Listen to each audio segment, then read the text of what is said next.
To begin, log in to your eBay account. Then navigate to eBay's Help and Contact Hub by clicking this tab in the navigation bar. Some of eBay's most frequently asked questions are addressed in the articles listed here. You can also use keywords to search for an article that addresses your specific issue. If you don't find what you're looking for, scroll to the bottom of the article to see a few different ways you can contact eBay. The Have Us Call You option will have eBay call you after you submit your phone number. You will see an estimated wait time for the call back.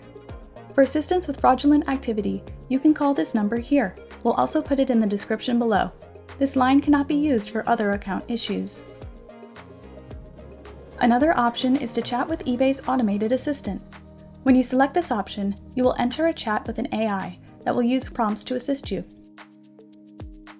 The Chat with Us option will put you in contact with an eBay agent.